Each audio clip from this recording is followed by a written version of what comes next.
Buenos días. El Poder Judicial del Estado de Nuevo León agradece su presencia y le da la más cordial de las bienvenidas a la conferencia titulada Juicios Orales en los Estados Unidos y Latinoamérica, la cual será dictada por el doctor Robert J. Maguire. Destacamos la presencia en este importante evento del magistrado Gustavo Adolfo Guerrero Gutiérrez, presidente del Honorable Tribunal Superior de Justicia y del Consejo de la Judicatura del Estado de Nuevo León.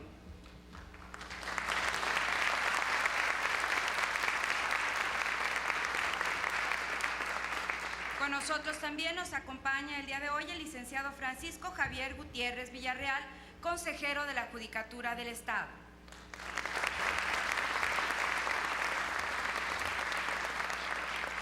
Agradecemos la presencia de los magistrados del Honorable Tribunal Superior de Justicia del Estado de Nuevo León, así como funcionarios del Poder Judicial del Estado, funcionarios del Consulado de los Estados Unidos de Norteamérica en Monterrey, así como de representantes de colegios, barras y asociaciones de abogados, de facultades y escuelas de derecho de nuestra entidad, así como de integrantes del Foro Jurídico Neolonés. Sean todos ustedes bienvenidos.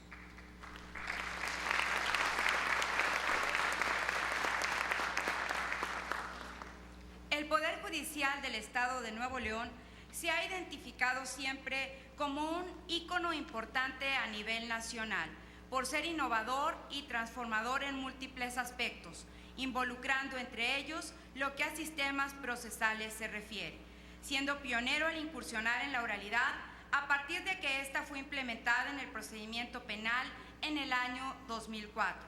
A partir de entonces, y trabajando siempre con espíritu vanguardista, el Poder Judicial del Estado ha trascendido en materia de oralidad en las diversas materias que conforman el vértice laboral de nuestra institución.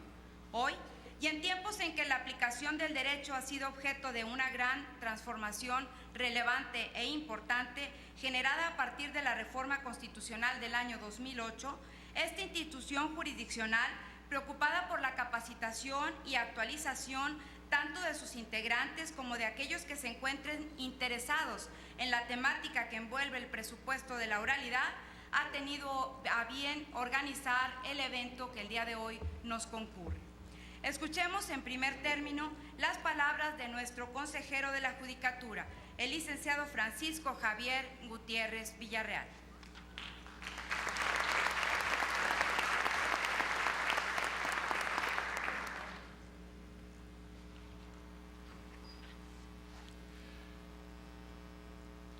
Buenos días,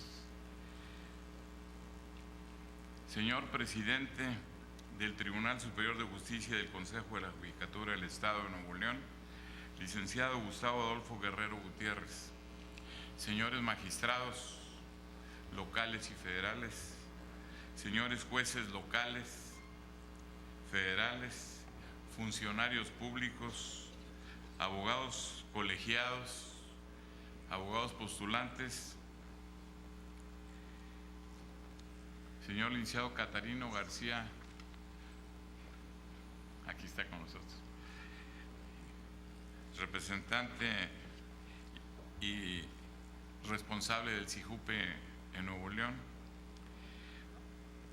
Para el Consejo de la Judicatura del Poder Judicial del Estado de Nuevo León es motivo de satisfacción celebrar este acto que tiene como fin el intercambio de ideas y conocimientos sobre el funcionamiento de otros tribunales del continente. Seguros estamos que estas conferencias ampliarán la visión que tenemos y facilitarán la comprensión de la actividad jurisdiccional de otros países. El dinamismo de la sociedad es constante y tiene su base en mejorar su orden democrático, lo que ha permitido la estructuralización de formas para la renovación o la creación de nuevo derecho y mejoramiento de la impartición de la justicia. La comunidad jurídica constantemente busca la superación y mejoramiento de los procesos judiciales para que la impartición de la justicia sea más transparente, abierta, eficaz e inmediata, con una mayor participación de las partes con el juzgador. Es por ello que Nuevo León, en el año 2004, fue pionero en la implantación de los juicios orales en materia penal, mismos que se basan en la inmediatez y contradicción, los cuales imponen al juzgador el deber de resolver lo peticionado por las partes y ahí, al analizar la acción, la excepción y pruebas, concluye con una resolución que es la sentencia. El éxito de la oralidad fue tal que con el tiempo se extendió a las materias civil y familiar. Este cambio sustancial ha sido fundamental para obtener una justicia más pronta y expedita y para que los sujetos del proceso estuvieran muy cerca de la actividad del juez. Los éxitos de este sistema han sido fundamentalmente, tan es así que su importancia permite que actualmente la corriente nacional lleva a seguir el ejemplo de Nuevo León. El conocimiento de la oralidad es una obligación que nace de dos vertientes. La primera, la exigente realidad legislativa que busca nuevas formas ágiles e innovadoras de dar a cada quien lo suyo. La segunda, de la inacabable sed del foro de abogados de conocer más, servir más y crecer más. Esta oportunidad que se nos abre hoy con la atenta cooperación del Consulado de los Estados Unidos de Monterrey es el reflejo de que el Poder Judicial del Estado busca los caminos idóneos para que la capacitación en las nuevas formas de impartir justicia se basen en la universalidad del pensamiento y en la experiencia que otros ya han obtenido. Sabemos que solo aquel que se permite una constante reflexión de su conocimiento es el que está destinado siempre a permanecer en el liderazgo de su área de acción. Los procedimientos orales han llevado a todos los abogados, funcionarios judiciales y a la sociedad misma a una nueva forma de pensamiento. Ha sido necesario para nosotros revalorar lo aprendido y abrir nuestra mente a la actualidad jurídica. Lo anterior ha sido difícil, imposible para algunos, pero necesario. Para lograr las metas que exige la sociedad actual, a quienes somos parte de la impartición de justicia, tenemos que tener una reflexión constante de lo que se espera de nosotros, y lo anterior no puede ser posible si no abrimos nuestro espíritu a la innovación y al deseo de conocimientos nuevos. Solo aquel que busca acrecentar su acervo cultural y jurídico podrá dar respuesta a la comunidad que guíen a un mejor Estado y a un mejor país. Entender las problemáticas sociales, aplicar el derecho y encontrar con humanidad las mejores soluciones a los conflictos que son puestos a nuestra consideración es un deber insoslayable para quien se ostenta con orgullo y dignidad como abogado. Más ahora que la legalidad exige de aquellos que se han inclinado a la ciencia del derecho la obligación de encontrar nuevas formas de impartir justicia y dar un golpe de timón que renueve las instituciones que garanticen la libertad y la seguridad jurídica de los ciudadanos. El Poder Judicial de Nuevo León es un claro ejemplo de que la justicia no será jamás estática, ni cerrará los ojos o sus oídos a las exigencias ciudadanas, sino que se responderá con vigor a los retos que la misma sociedad le imponga, en virtud de su dinamismo, haciendo efectivos los más claros principios que son fundamentales del ser humano. El evento académico que hoy celebramos es fortaleza para nuestra institución, que se sostiene de aquellos que cada día acudimos a cumplir nuestras tareas con responsabilidad y con los principios éticos que rigen la carrera del profesional del derecho. Cuando el Poder Judicial de Nuevo León celebró reunión en Guadalupe, Nuevo León, con motivo de la actividad desarrollada por el Tribunal de Adicciones, mismo que vio su creación en el año 2009 y cuyo noble fin es el de evitar la reincidencia delictiva, la recaída en el consumo de las sustancias que les producen adicción, a fin de lograr la reinserción social del imputado, platicamos y le solicitamos al señor cónsul Joseph Pomper que nos auxiliara para tener un contacto con algún distinguido abogado norteamericano y que participara con nosotros para conocer sobre los procesos judiciales orales en los Estados Unidos de Norteamérica. Esto lo consideramos necesario dada la interrelación que existe actualmente en el mundo de actividades de los seres humanos en todas las esferas, familiar, comercial, de seguridad, penal, etcétera. Agradecemos al señor cónsul Joseph Pomper, al señor vicecónsul James Nausmasmer y a la señorita Laura Garza el apoyo que nos han brindado para que el distinguido jurista y doctor en Derecho Robert Maguire nos dé sus comentarios sobre los juicios orales en los Estados Unidos y Latinoamérica. Seguros estamos que su exposición será de gran interés para todos los presentes y que enriquecerá el intercambio jurídico entre los dos sistemas judiciales referidos. Enseguida leeré una apretada síntesis del currículum de nuestro conferenciante. Robert Maguire recibió su doctorado en jurisprudencia en la Arizona State University en 1988. Después de graduarse, trabajó para el señor Maguire, entonces vicepresidente del Tribunal Supremo, Stanley G. Feldman de la Corte Suprema de Arizona. Nuestro conferenciante ha sido un asistente defensor público federal desde 1989. Ha representado a los nativos americanos y otros clientes en una amplia gama de casos federales, incluyendo homicidio, abuso sexual y robo de banco. Además, el señor Maguire ha desarrollado una especialidad en leyes de inmigración criminal, habiendo publicado artículos en la revisión de leyes de inmigración de Georgetown, el informe de ley práctica penal y la American Bar Association. Ha publicado su libro La guía del abogado penal para la ley de inmigración, preguntas y respuestas. Nuestro conferenciante también enseña la ley de inmigración criminal y consecuencias migratorias de las condenas penales a nivel nacional para el panel de abogados del acto de justicia criminal, un programa patrocinado por la Oficina Administrativa de los Tribunales de los Estados Unidos. El señor Maguire tomó una licencia de 4 meses en la Oficina del Defensor Público Federal en 1998 para ser profesor visitante en Derecho en la Universidad Católica de Chile y la Universidad de Chile, impartiendo seminarios en español sobre la libertad de expresión, la privacidad y la Internet y americanos, procedimiento penal.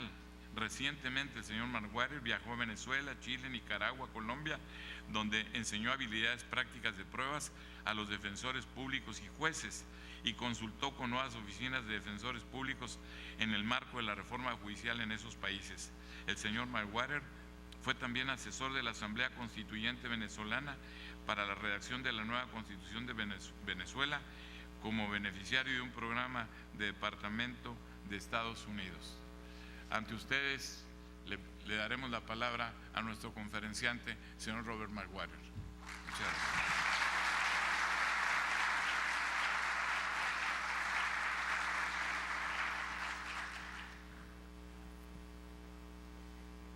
Hola.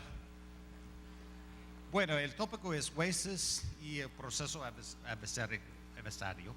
Y bueno, vamos a seguir con esto. Y vamos a hacer una comparación de la historia y donde estamos aquí y lo que está pasando en otros países de América Latina. Entonces, esto es la idea de hoy, ¿no? Si funciona. Ahí está. La reforma judicial en América Latina. Voy a empezar con Aristóteles, porque esto es de nuestra cultura que compartimos, donde podemos empezar, ¿no? Es más justo que la ley gobierna que cualquier de los ciudadanos. Personas que tienen el poder máximo deben ser puestas solamente para cuidar y ser sirvientes de la ley. En una manera u otra, cada persona en este cuarto vive bajo de esta idea. Cícero. Somos esclavos bajo la ley para ser libres. Somos esclavos bajo de la ley para ser libres. Y esto es una celebración del imperio de ley. Todo de nuestras culturas, de nuestras leyes, vienen de esta idea que la ley es que debe controlar. Estamos hablando de revoluciones, pero no es una revolución de Che. Esto es la revolución en América Latina. Un proceso abierto con testigos que lleguen para dar su testimonio. Abogados que pueden ayudar a la gente en un proceso abierto. Litigantes fiscales. Jueces que tienen una especie de poder que está muy diferente que han tenido antes. Como parte de esta presentación voy a hablar que en un sistema abierto el poder de juez es más grande que en un sistema inquisitivo. Estamos hablando de invasiones un poquito también. No es invasión del general Pershing en México, ni es una invasión de Starbucks, que es una invasión increíble. Yo estaba aquí hace 5 años y no había ningún Starbucks y ahorita está por todas partes, ¿no? Es una invasión de Perry Mason. Porque esto es las ideas. Realmente yo he visto más programas de Perry Mason en español que en inglés, porque está por todas partes, ¿no?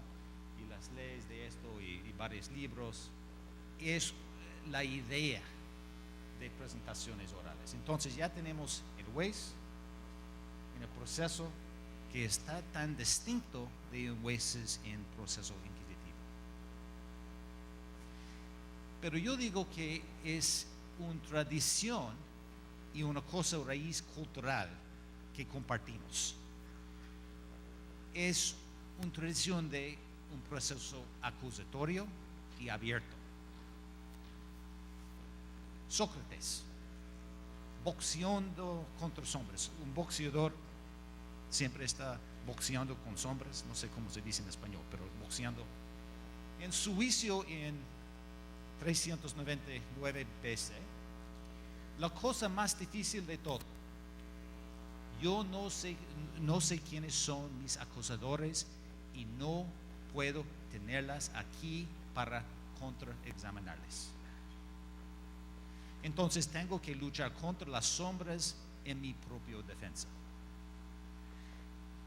Plato, que había escrito de Sócrates, reconoció que este fue una gran injusticia por el juicio de Sócrates, porque tenía que boxear contra sombras. Y el proceso abierto está absolutamente contra esa idea. Susana en la Biblia, si se acuerdan, había Daniel, el profeta, que fue el primer defensor público en el mundo.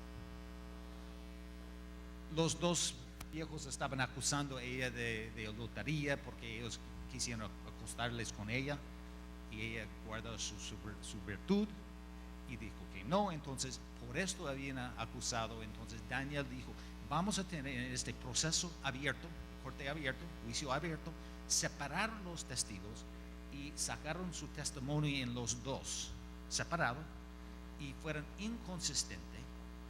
Entonces por esto ella no fue condenada por el proceso abierto. Confrontación en la Biblia. No hay nadie que puede condenarte. De nuevo, es un proceso abierto. Y por esto en la ley canónica, la ley de la iglesia, siempre fue un proceso abierto en el proceso que tenía antes. Lo que pasó es en otros casos cambió, pero al principio siempre fue un proceso abierto. San Pablo y el gobernador Festas. No es la manera de los romanos de tener sus acusadores en corte.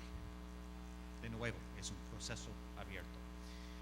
La tradición de juicios acusatorios, la idea es eventualmente vamos a tener un proceso abierto. Y ahí está. El juez está Cristo, el alguacil es el arcángel Miguel, libertad condicional es purgatorio, el cárcel es infierno. Ahí está parte de esto mismo cosa. Los otros imputados esperando su juicio están. detención antes del juicio está, el imputado, el defensor, declaración del imputado antes de recibir su condena, el defensor público es el ángel. Bueno, la mayor parte de mi trabajo es como defensor público, ¿no? Y el fiscal es el diablo, lo siento, pero yo tengo muchos amigos fiscales que dicen, ¿por qué siempre ponen el fiscal como el diablo? Y yo digo, bueno, yo no estoy haciendo esto es lo que está haciendo Dios. Pero el punto de esto es, culturalmente tenemos esta idea de proceso abierto. Esto es lo que compartimos como parte de nuestra cultura. Entonces, aquí otro. El poder de Estado tiene que presentar su caso. No puede ganar sin presentar el caso. El juez tiene papel separado.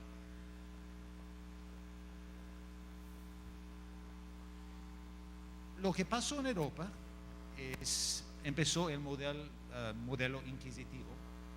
Fue un gran cosa mucho mejor que había pasado antes, porque antes fue varios tipos de purgación, de combate y todo esto, ¿no? Entonces este fue un proceso mucho más racional. Lo que pasó en 1215 con la Iglesia Conferencia Laterano IV terminó los viejos modelos de juicios en favor del proceso inquisitivo en Europa. Y en Inglaterra, la historia de jurado empezó desde entonces. Entonces, allí vienen la separación de raíces culturales jurídicas.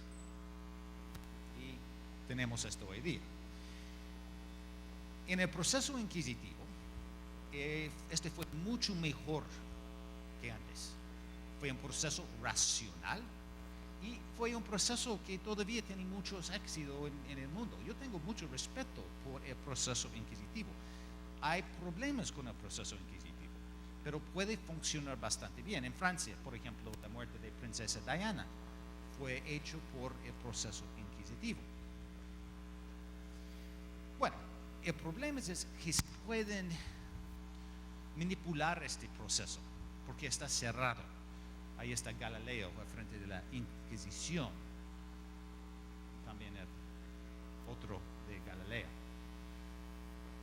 Goya y su imagen del proceso inquisitivo y lo que puede pasar con esto. Bueno, el fuente de América Latina fue el Código Español de 1822 de Andrés Bello.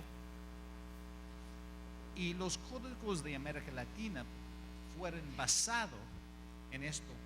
Y no había una gran reforma por, 500 años. Entonces, lo que están cambiando, y es impresionante el cambio en América Latina, están cambiando una cultura de 500 años. Aquí está lo que yo digo es el gran problema del proceso inquisitivo. Es un proceso que los dictadores pueden adaptar fácilmente por sus propios motivos. No es un problema, es un proceso bastante bien por mí mismo, ¿no? Pero se pueden adaptar esto más fácilmente. Aquí, por supuesto, es Pinochet. Y su manera de manipular la rama judicial fue muy interesante. Después de Allende, mantuvo las 3 ramas del gobierno bajo de su dictadura. Y lo que pasó es, él tomó el papel ejecutivo. Y las fuerzas armadas tenían el poder legislativo. Yo tengo problemas con esta palabra, legislativo, ¿no? Y entonces esta fue una separación de las 2 ramas. La rama judicial fue supuestamente independiente. Y él dijo que yo soy legítimo porque yo estoy guardando orden y ley. Y lo que pasó es, había cambiado solamente 2 jueces de Corte Suprema. Y con esto estaba posible controlar todo de la rama judicial. Porque, por ejemplo, si había un magistrado que estaba dando una petición de habeas corpus, una especie de amparo, ¿no? Lo que pasó es su carrera fue terminado. Y por esto había más que 3,000 desaparecidos durante este periodo en Chile. Pero esto fue posible por el proceso inquisitivo, porque está cerrado. Okay, por supuesto, otras cosas tiene todavía el ejército de los alemanes, y Pinochet es el único general en la historia de Chile que tiene 4 estrellas, y nunca había comandante durante ninguna batalla, pero es 4 estrellas, el único en la historia de Chile. La respuesta de esto fue nuevas constituciones de la República de Chile, ¿no? Yo pasé un fin de semana leyendo la Constitución de Chile, que fue muy interesante, pero también dice algo de mi vida social en Chile, no fue tan grande. Entonces yo pasé todo el fin de semana leyendo esto, y fue muy interesante. Y también cambios en proceso penal. Y Chile y Venezuela, todos están haciendo exactamente lo que está pasando aquí en México hoy día. Y motivos por el cambio. Bueno, el problema de procesar escritos está increíblemente difícil en el mundo moderno, ¿no? Yo creo que uno de los problemas con el proceso inquisitivo, la cosa que hizo la cosa peor, es el Xerox, porque ya con esto pueden tener más papeles aún por todas partes, ¿eh? Sería posible, supongo, usar computadores hoy día para tratar esto, pero si van a hacer esto, ¿por qué no reforman más del proceso en su totalidad, no? Y yo en cada país, yo he visto gente cosando montones de papeles y poniendo, y bueno, esa es la experiencia de México, yo sé de esto, ¿eh? Entonces, esto fue, aparte de esto, tratando impunidad y derechos humanos, y también la influencia del norte. El ejemplo es Venezuela.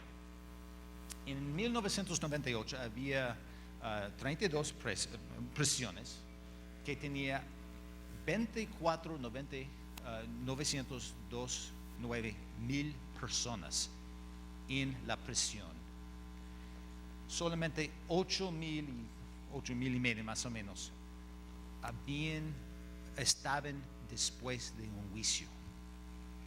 Todo lo demás no fueron condenados. Tiempo de detención antes de juicio fue 4 años. 4 años. Entonces un hombre que es supuestamente inocente estaba pasando 4 años en una especie de detención sin tener su juicio. En 1997 el Código Orgánico de Proceso Penal llegó, y por 2,057% bajado en el número de detenidos. Lo siento, me olvidé de traducir esto, pero había un bajado de 57% por el proceso moderno, el proceso abierto.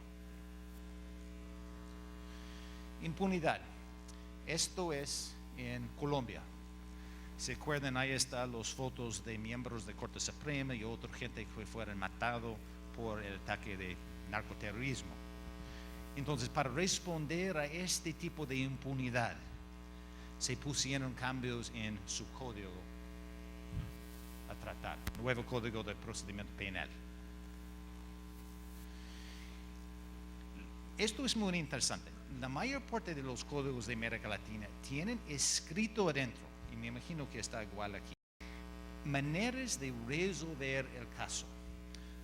Aceptación de impugnación, aceptación de culpabilidad, principio de oportunidad, preacuerdos. En Venezuela tienen admisión de hechos. En el código está escrito maneras de resolver el caso antes de ir a juicio. Y esto está escrito. Es un derecho bajo de la ley que cada imputado tiene. Bueno, esto es una buena cosa. Ni en los Estados Unidos tenemos esto. Esto es una avance de lo que tenemos en los Estados Unidos, porque en los Estados Unidos no hay ningún derecho de tener una resolución del caso. Los fiscales se ofrecen porque quieren resolver sus casos, pero sí hay un motivo político porque cada fiscal está elegido por el pueblo, ¿no? Entonces hay muchos casos que nunca deben tener juicio, pero los fiscales no van a ofrecer nada porque van a pasar tanto tiempo y dinero en un juicio. Bueno, aquí bajo de estos códigos es algo mucho mejor porque el imputado puede decir, mire, voy a aceptar esto y esto es todo. Esto es un gran avanzamiento. Pero para tener todo de este régimen y la oportunidad de resolver el caso, tiene que tener un ancla. Y esto es el derecho a tener un juicio. Porque en un sentido lo que está vendiendo el imputado, el acusado, es su declaración de culpabilidad. Está vendiendo su derecho de tener un juicio oral y abierto para aceptar una de estas resoluciones. Es la única cosa que él tiene para vender. Y está aceptado por el juez y el Estado. Entonces, esto es la manera de resolver los casos. Y si no quiere aceptar esto, si no quiere hacer esto, está bien, tenemos un proceso abierto, listo para tener su resolución del caso.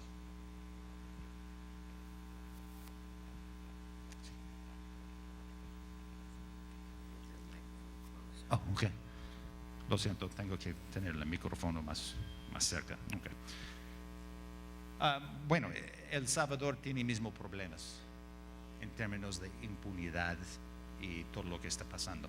Yo tengo mucho miedo por El Salvador. Tiene buenas ideas, buenos avanzamientos, pero el problema de impunidad está tan grande que está poniendo en riesgo todo de la reforma. Bueno, influencias culturales del norte, he hablado de Perry Mason, Law and Order, todo está traducido, toda la gente está mirando cada televisión porque está traducido en un día, ¿no? Hay varias empresas que traducen todo lo que está pasando. No se pueden ver en televisión aquí un programa más rápido que yo puedo ver en mi propio país. Hay la influencia de películas y una cosa, mira, esto no es el punto para tener una reforma, pero una cosa de un proceso abierto es hay mucho más drama. Entonces se pueden aprovechar de esto y tener My Cousin Vinny, que varias cortes, ¿no? Es muy difícil de tener un buen drama teatro de un proceso inquisitivo porque está cerrado. Okay. El papel de jueces en un sistema de confrontación. Aristóteles y los jueces. La ley nunca pregunta más que los daños. La ley trata a todas las partes igual, la solamente pregunta si hay un daño causado por otra parte. Entonces, un juez trata de balancear el inquietud y desigualdad. En un caso de homicidio o agresión, las consecuencias de un acto pueden ser representadas por una línea dividida en partes iguales. Lo que trata de hacer el juez es hacer las partes igual con su dictamen. Esto es mucho más el papel de un juez en un proceso abierto que un proceso cerrado, porque en proceso de inquisitivo el juez tiene el papel de fiscal también. Está buscando, investigando el caso. Ahorita, bajo de esta idea, un juez está independiente y puede evaluar las dos partes. Se puede escribir la línea entre las dos partes. Esto es un poder mucho más grande que el poder antes de investigar y preparar el caso. Esto es trabajo de fiscal.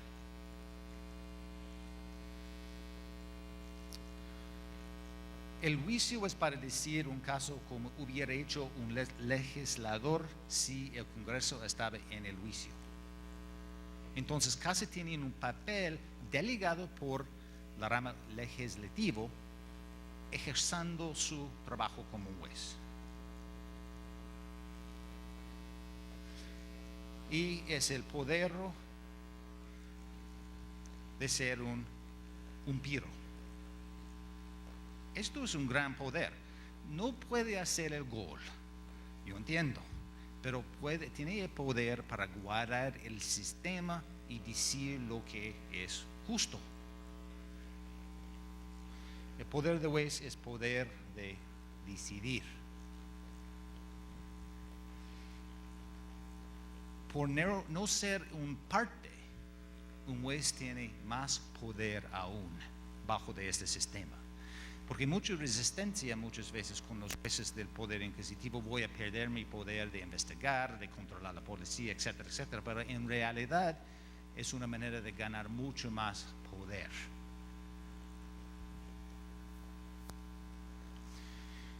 Una idea más de Immanuel Kant. Mucho del trabajo de un juez es buscar la balanza para guardar el imperio de ley. Mucho del imperio de ley tiene que ver con proporción. Dos cosas llenan la mente con siempre más maravillas: las estrellas del cielo y la ley moral adentro. Muchos de nosotros no tenemos tanto de la ciencia. ¿Okay? Nuestros hermanos fue más por la ciencia matemática, nosotros fuimos más de escritos, de lecturas, ¿no? Eso es como dividimos estudiantes, ¿no? Por la mayor parte no tratamos estudios de las estrellas. No es nuestro campo. Nuestro trabajo es la ley moral adentro. Y a veces como jueces y litigantes salimos y ya tenemos esta ley manifestado. Esto es nuestro trabajo. Bueno, esto es mi presentación. Entonces estoy aquí por algunas preguntas.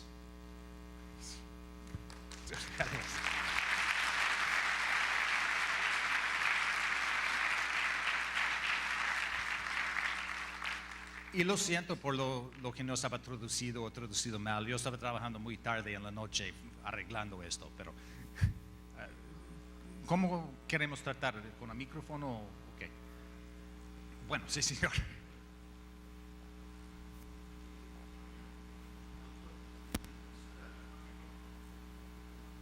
Ya tiene micrófono.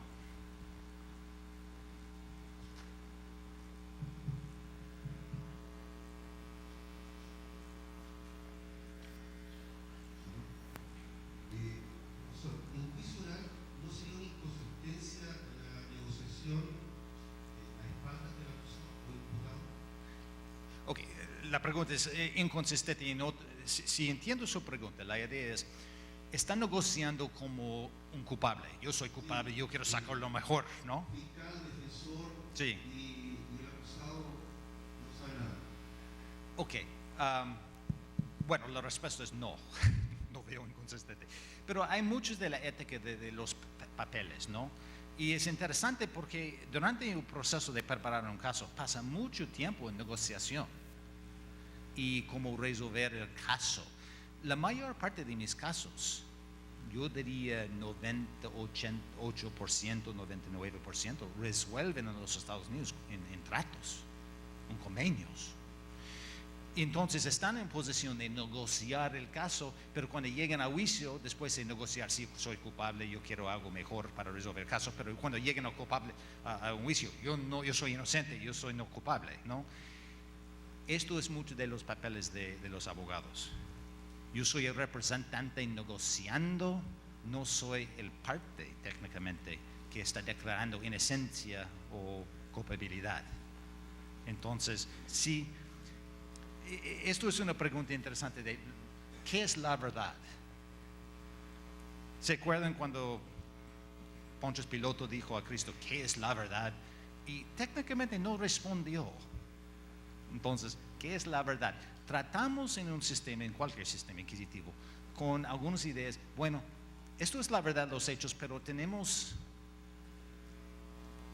realidades más importantes. Y por esto entramos como una etapa diferente, supongo. Eso es la mejor manera que, no estoy seguro si estás satisfecho, pero esto es manera de tratar el sistema. Estoy negociando con la presunción de el imputado no es inocencia, pero cuando llegamos a juicio estamos en la presunción de inocencia. Y yo casi tengo dos sombreros. dos maneras de usar mi mente, ¿no?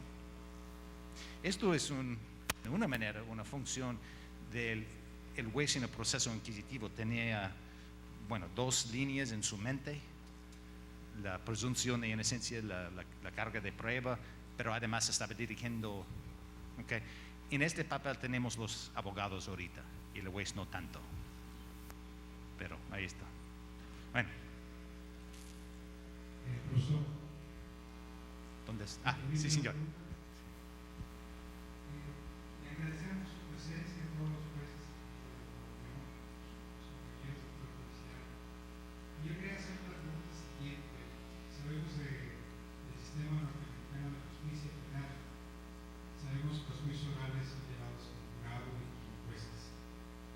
Lo que no explico yo es por qué el sistema que llevan ustedes para guardar la información de las pruebas, sobre todo en los juicios, no es una videograbación, sino son sistemas distintos. No, sobre todo ustedes tienen la tecnología tan avanzada, no hay una explicación para que no se graben los juicios, sino que se lleven por diferentes sistemas. ¿Me podría explicar ustedes eso? Bueno, están hablando de exactamente qué, estenógrafo, ¿o por qué tenemos esto? No, le estoy hablando del sistema de resguardar la información del juicio. O sea, ustedes resguardan la información de diferentes formas. Okay. En un juicio, dentro de un juicio. Ok. Están hablando de desguardar. ¿Qué quiere decir por desguardar? Guardar. Conservar. Porque tenemos, porque tenemos de conservar lo que pasó durante el juicio. Esto es una cosa, bueno, grano, de esto es una otra charla. Pero básicamente la idea es control de los jueces. Los jueces son completamente independientes, pero él tiene el papel o ella tiene el papel de guardar la justicia en un sentido. Y si el juez o un parte haga una equivocación o la policía, queremos un record, un archivo de lo que pasó por la revista de Corte de Apelación. Y tenemos una historia. Esto es una cosa muy interesante también, porque en América Latina están usando el modelo más moderno a guardar video. Pero lo que tenemos es porque tuvimos un sistema tan desarrollado con mucha gente haciendo esto sonógrafo. Estamos usando un sistema más viejo que lo de ustedes. Y lo que tienen ustedes es mejor de lo que tenemos, porque tenemos toda esta gente que no han jubilado, que están haciendo este trabajo. Sí. Y por esto, América Latina, porque es mucho más barato a comprar una cámara, a grabador, que contratar con personas haciendo esto. Y bueno, yo creo que esto va a cambiar. Lo interesante también, tenemos una deferencia a los cortes de apelación, a los jueces de juicio, porque ellos están presentes para evaluar la credibilidad de un testigo, por ejemplo, ¿no?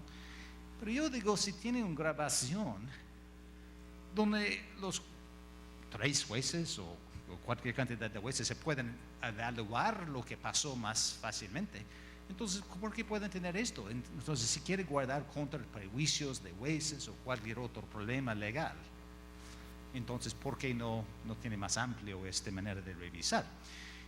Esto es otra manera que tenemos, y esto es los dictámenes de Corte de Apelaciones. Tiene fuerza de ley.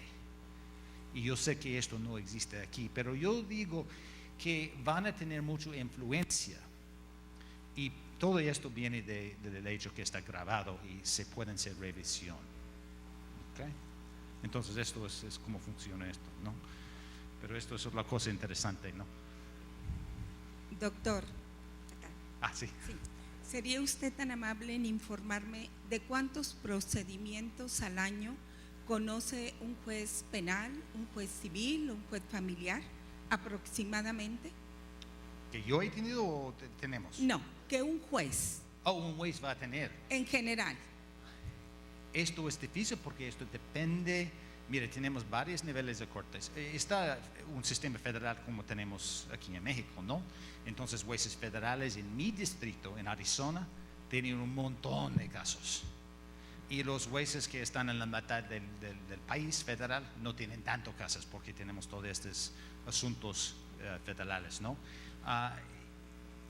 También los jueces estatales en un condado grande, ¿okay?, de, por ejemplo, Maricopa o donde está Tucson, ellos tienen grandes números de casos, pero un juez en un condado más pequeño tal vez tiene muy pequeño. Entonces no tengo una respuesta exactamente porque hay tanta diferencia en todos los estados. Tenemos millones de condados.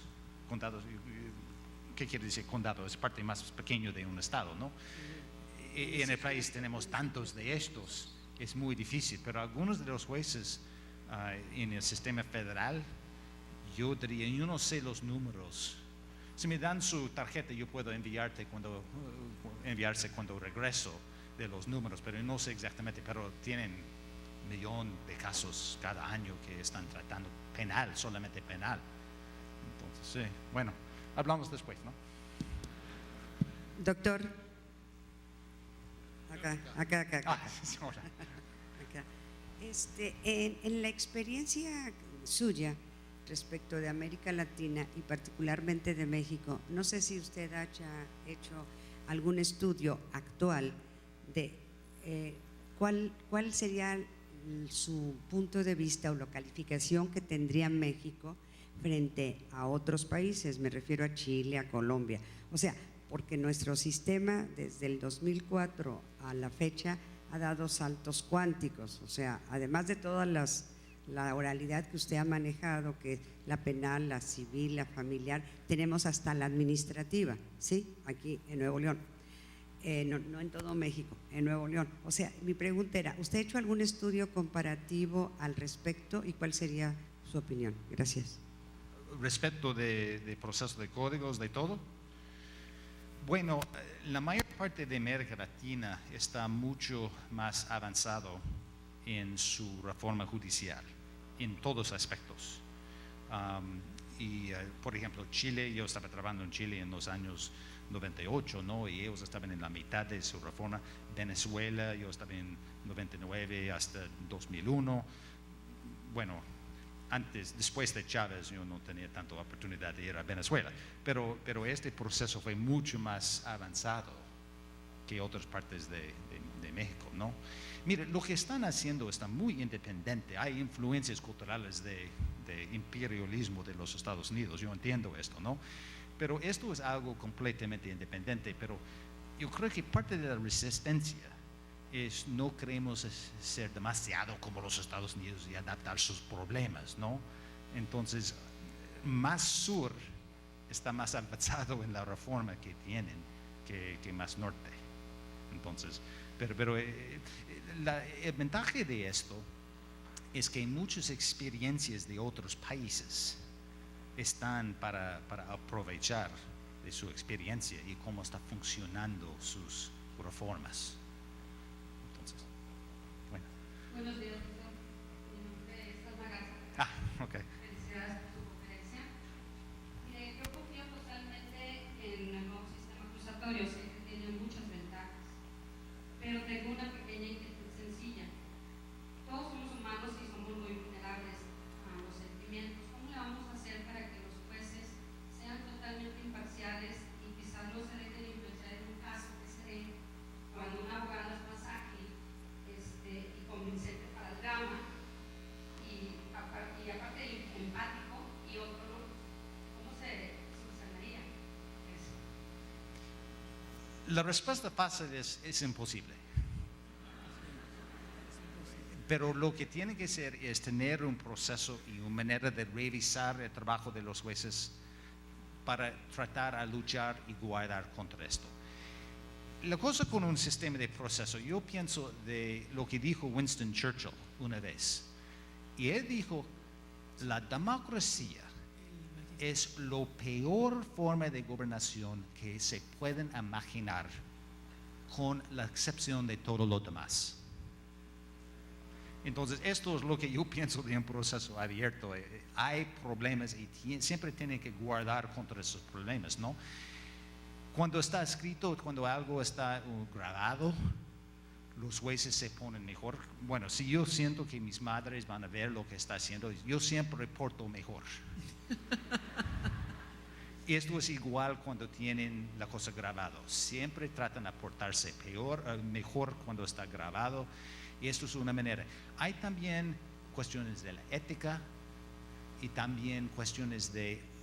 Va a ser una ley que va a desarrollar, aunque los dictámenes de cortes de apelación no tienen fuerza de ley, van a tener una influencia grande. Y con esto, bueno, este juez dijo tal cual, y corte dijo que esto fue no apropiado. Los jueces en el futuro van a guardar contra esto y ojalá van a cambiar su corazón un poquito también. Esto es la única manera, porque este poder de ser un impío está muy, muy fuerte, ¿no? Pero aún los impíos ahorita están grabados. Y cuando dicen que es un gol y realmente no es un gol, se pueden revisar por video. Bueno, eso es la misma cosa que tenemos como jueces. Doctor, yo tengo una pregunta, siguiendo con la pregunta que le había hecho el juez, con respecto de la modernización judicial en Estados Unidos.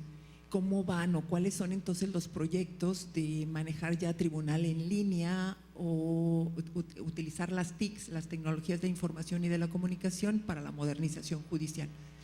Bueno, lo que está pasando es realmente lo que tienen ustedes es el más avanzado también. Entonces, no están atrasados los Estados Unidos, ¿no? Tenemos mucho más. Ahorita tenemos un gran problema en el sistema federal de secuestración y lo que es pasando con el presupuesto y el Congreso, toda esta batalla política está afectando nuestro trabajo mucho en el sistema federal, ¿no?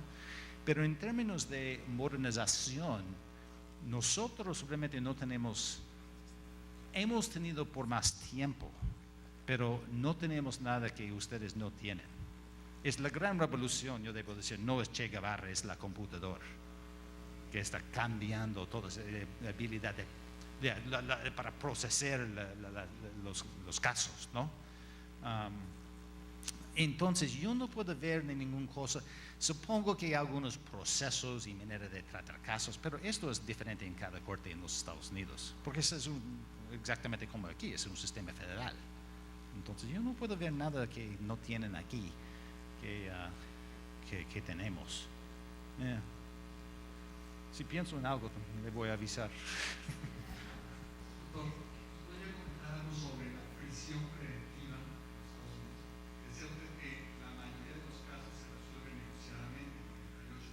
Sí. El 2% que se resuelve con juicio, en esos casos el acusado está en prisión, esperando sentencia. ¿En qué casos y qué porcentaje de asuntos son el acusado está en prisión esperando sentencia? Yo diría en el sistema, esto depende en la jurisdicción de nuevo, porque hay cada estado tiene menos.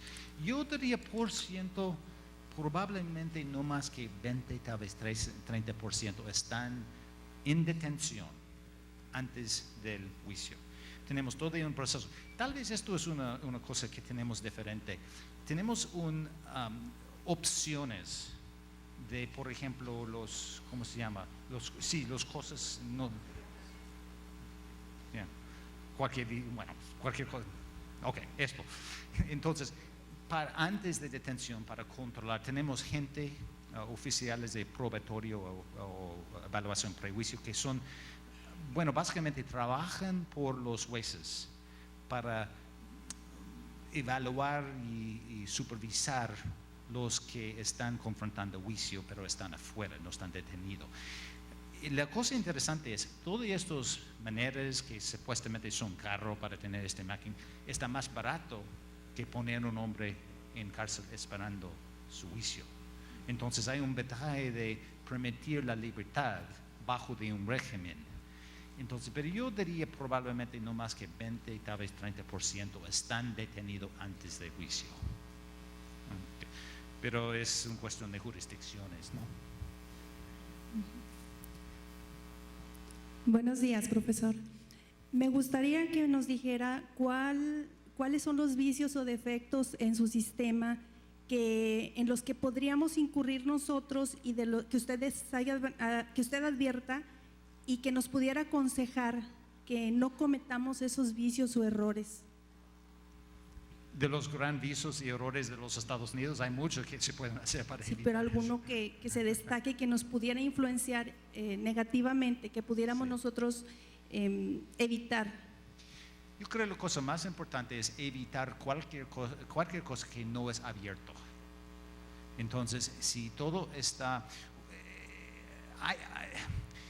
la cosa que me preocupa más por la reforma en América Latina, y especialmente en el norte parte de México, es el miedo de crimen.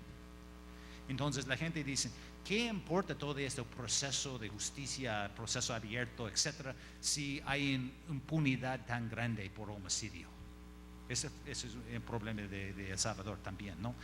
Y es importante resistir esto, porque en los procesos viejos, por ejemplo, bajo de Pinochet, sí puede decir que hay menos crimen, hay menos pandillas, pero el problema es el gobierno es el pandilla, el marea. Y es importante evitar esto, ¿no? Yo digo una estadística. En los 500 años de la historia de la mafia, había una sola vez cuando ellos tenían riesgo de ser completamente terminado. Una sola vez. ¿Saben cuándo? Bajo de Mussolini. Entonces, si quieren tener un todo de gobierno fascista, se pueden controlar estos aspectos, pero tiene que aceptar un gobierno fascista y nadie quiere vivir bajo de esto. Entonces, eso es la cosa que mi preocupación. En El Salvador, su riesgo de ser condenado después de un homicidio es 3.8% de condena. La sociedad no puede seguir con esto. Hay muchos factores porque es difícil arrestar gente, es difícil llegar, hay problemas en el sistema que está avanzando, etc. Pero esto me preocupa más por la reforma en cualquier país, es esta cosa, porque la reacción de la gente es, bueno, somos mejor bajo de una dictadura, pero no es así. Gracias. Eso es lo que yo evitaría. Bueno, Sí. Bueno, yo siento un poquito como Cristina, ¿no? mi pregunta es, ¿considera usted que sigue siendo correcto el juicio en Estados Unidos por un jurado, a diferencia del juicio en México impartido por un juez? ¿Con cuál se quedaría usted?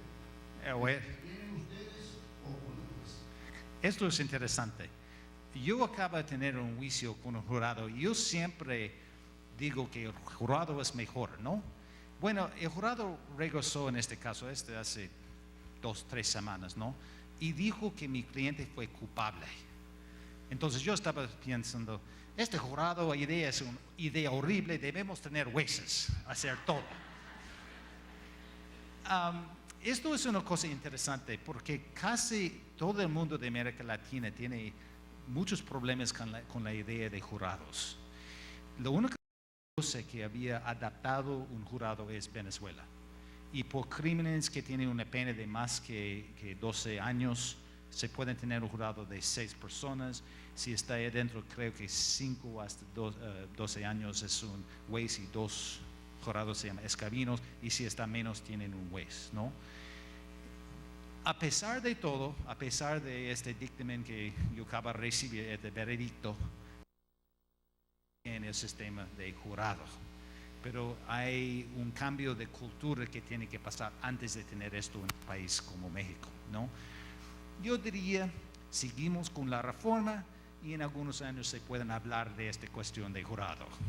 Pero es interesante, los jurados por la mayor parte, este último jurado que yo tenía no, pero los otros jurados usualmente tienen una vista. Bueno, hay 12 personas, muchas veces, a veces hay menos, pero hay 12 personas y ellos no faltan nada. Todo lo que está pasando en el corte, individualmente perdimos mucho de lo que está diciendo, el jurado no va a hacer nada, no va a perder nada. Y escuchan todo. Entonces, yo trato de controlar todos de manera de portar mi cliente, la manera que estoy, bueno, yo siempre trato de tener mis zapatos limpios, todo, porque no van a perder nada. Y hay algo de una justicia en esto, yo creo, porque tiene la habilidad de las cuestiones de los hechos, que se pueden ver cosas. Pero pasamos mucho tiempo en escoger jurados. Y esto es mucho que tenemos que hacer. Pero vamos a ver lo que avanza con la reforma aquí, antes de hablar de esto más.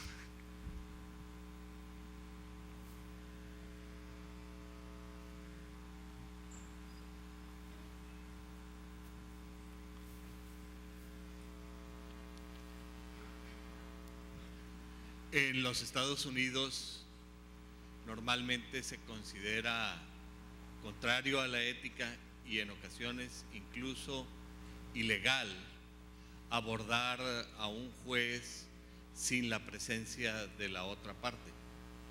Sin embargo, en nuestra tradición mexicana, esto ocurre totalmente al contrario. Normalmente se da el caso de las actuaciones ex parte. Incluso no solamente es una costumbre arraigada en el foro, sino que los mismos funcionarios lo ven bien. Se conoce con el nombre de alegato de oreja. ¿Qué piensa usted de estas actuaciones ex parte en el contexto de un modelo más parecido al sistema abierto que se estila en los Estados Unidos? Bueno, interesante.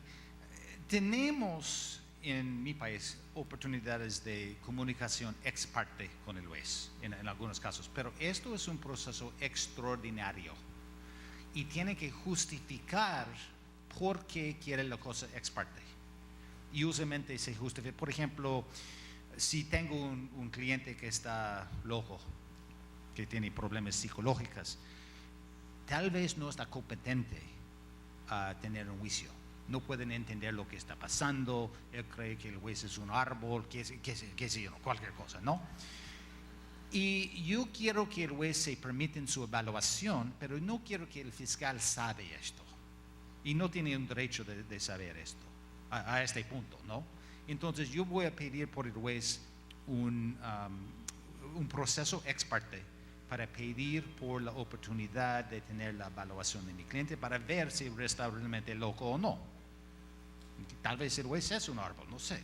Entonces, esto es lo que trato de hacer, pero es un proceso extraordinario. Mi consejo es, hay que tener cualquier proceso ex parte sea justificado por un motivo válido y debe ser algo extraordinario porque el proceso normal es abierto con las dos partes juntos o presente.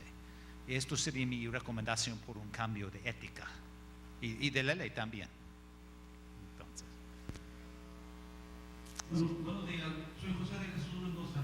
Maestro, usted ahorita dijo que estamos muy avanzados en juicios orales. El sistema judicial avanzó. Obviamente, como el Estado de Nuevo León creó ese sistema de la oralidad, yo le preguntaría a usted qué tan eficiente es nuestro sistema de los juicios orales, concretamente en el Estado de Nuevo León. Viendo usted como una persona que lo ve con su visión desde fuera, no desde adentro, ¿en qué podemos mejorar nuestro sistema judicial en los juicios orales? Gracias. No estoy seguro exactamente cómo responder a su pregunta, porque francamente no sé los detalles de ese sistema y yo sé que es un proceso. Lo que yo recomendaría es, ya tienen un proceso, había varias leyes en varias etapas, ¿no? Yo recomendaría que sigan adelante más rápido. Ya tienen una experiencia con esto en algunos casos y hay que seguir con la próxima etapa. Esto es la cosa mejor para para mejorar. Esto sería mi recomendación. De otras cosas, de detalles, tal vez, bueno, si tendría más tiempo podemos hablar de esto, pero ustedes son los expertos de esto, yo no. Yo puedo hablar más generalmente del proceso, pero yo diría seguir adelante, sería mi recomendación.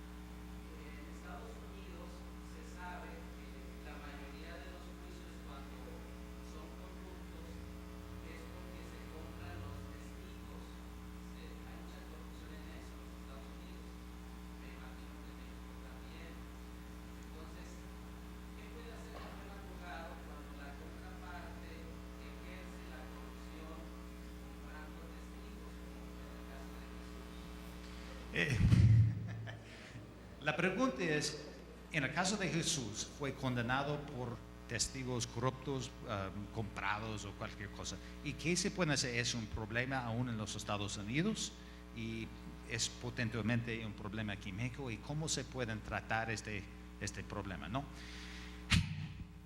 Esto es una gran parte de mi trabajo, por eso yo tengo mi sueldo, porque yo paso mucho de mi tiempo en este asunto exactamente.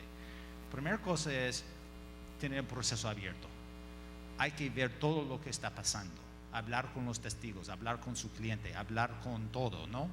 El punto de juicio de Cristo fue la condenación. Entonces, el punto de juicio que yo estoy tratando es absolución.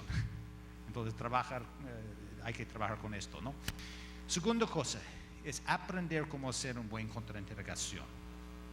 Y es una técnica que se pueden aprender y seguir adelante con esto.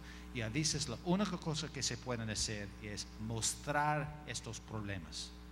Y siempre cuando hay problemas, es cosas que pasan en la oscuridad. Entonces, siempre estoy diciendo, y mucho de trabajo de la policía tiene que pasar en este lugar, ¿no? Tienen que hacer su trabajo, investigar, etc. Pero cuando lleguen al juicio, todo tiene que ser abierto. Y muchos de los casos es porque, por ejemplo, yo tenía un caso de un agente de FBI que no estaba dando toda la información de otro imputado que estaba robando bancos. Y este otro imputado fue una mujer bajito de otros detalles, y casi no hay ese tipo de persona que imputado, con la excepción de mi cliente y la otra, y nunca nos dijo de la otra persona. Este fue un proceso de 7 años que tuvimos para cambiar esta condenación. Entonces hay problemas grandes, pero la única cosa que se puede hacer es la luz para tratar esto y aprender cómo hacer un buen contrainterrogación. Esto es lo que yo recomendaría. Yo voy a dar una charla en otras partes de cómo hacer una contrainterrogación. Es muy interesante y también es muy buena para usar con tus propios niños cuando necesitan. Entonces. Muy bien. Agradecemos infinitamente la participación de nuestro conferencista de la mañana del día de hoy, el doctor Robert J. Maguire. Y pedimos amablemente al magistrado Gustavo Adolfo Guerrero Gutiérrez, presidente del Honorable Tribunal Superior de Justicia y del Consejo de la Judicatura, haga entrega de un merecido reconocimiento por su participación.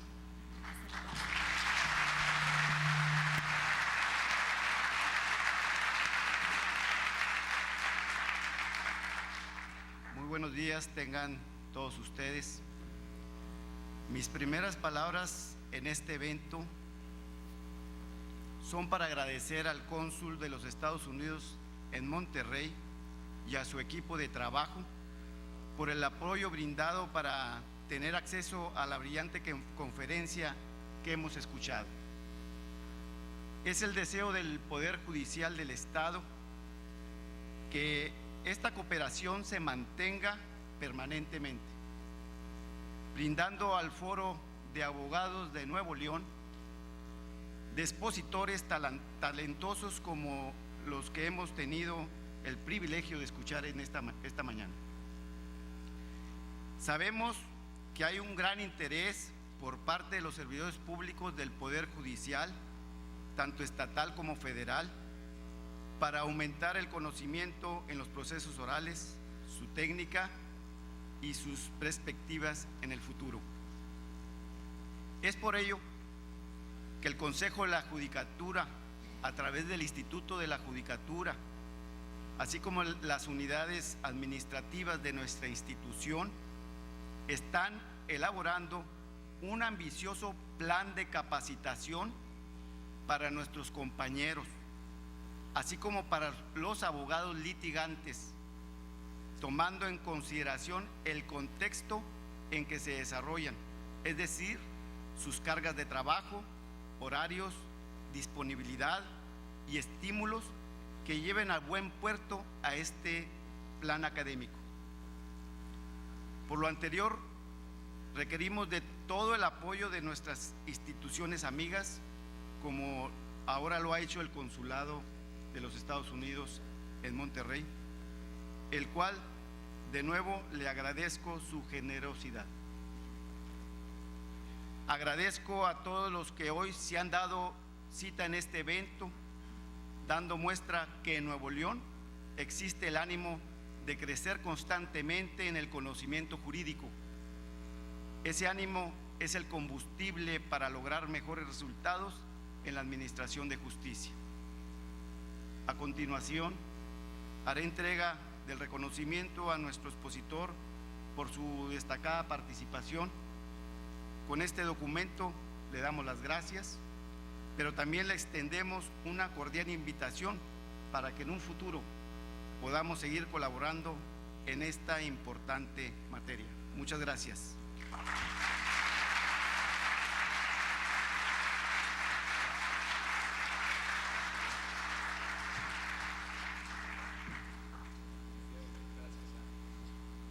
Bueno, y muchas gracias por el coraje de todo el mundo a tratar a pronunciar mi apellido. Yo entiendo que es difícil. Muchas gracias por esto. Voy a poner esto en mi pared.